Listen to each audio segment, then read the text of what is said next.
मी एक कमेंट वाचली होती, काहीतरी स्टोरी का तुझं पोस्ट होती, does Shreya knew how to cook, म्हणजे असं does Shreya know how to cook. Yes. हां, मेंटली आय थिंक मला मेंटली कुक करता येतं.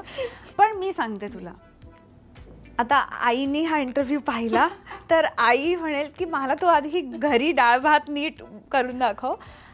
काही पदार्थ जे मी केलेत, जास्त मी खरं किचनमध्ये जाऊन केलंच नाही, पण मला स्वतःमध्ये खूप कॉन्फिडन्स आहे की मला आवडेल करायला, म्हणजे कुक करायला आवडेल, पण जास्त मी केलेलं नाही आहे. पण ह्या वर्षी माझ्या विजन बोर्डवरती मी लिहिलं होतं की मला आजीकडून शिकायचं आहे. वा, जे आजीचे पदार्थ आहेत, म्हणजे आम्ही अणसा-फणसाची भाजी बनवतो, ऐकलंस कधी तू? सो माझी आजी बनवते. हो. सो हे स्पेशली सारस्वत ब्राह्मण कुझिनमध्ये अणसा-फणसाची भाजी, गोवन इन्फ्लुएन्स खूप आहे आमच्या घरी.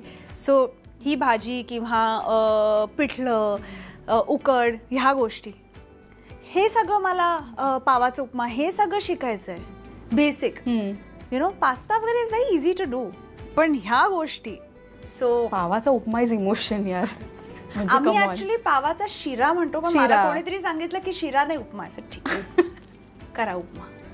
येस, पण खूप मोठी भूमिका पोहे आहे. पण, सॉरी, पोहे. आता बघ, तू तुम्हाला फूड सांगितलं, शो पाठी राहून आम्ही फूडच बोलू. असं कोणतं फूड आहे की नेहमी क्रेव्ह करतेस तू, आणि काही असू दे, when you are feeling low किंवा काही, एक फूड जे नेहमी क्रेव्ह होतंस तुला, ते काय?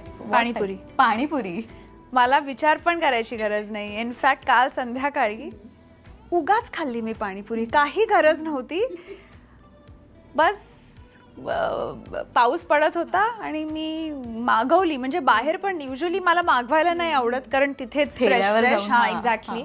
पण पाणीपुरी, मला चाट बेसिकली मला खूप आवडतं. आणि आता आंब्याचा सीझन आहे, तर काय सांगू तुला, एका दिवसात अगं 3-3, 4-4 आंबे खाते मी. कोण म्हणाला मला ही डाएट? 3-3, 4-4 आंबे खाते मी. So but I don't like to restrict, because आमरस आणि आंबे आवडतात आणि सीझनल आहेत तर खायचे. So I would say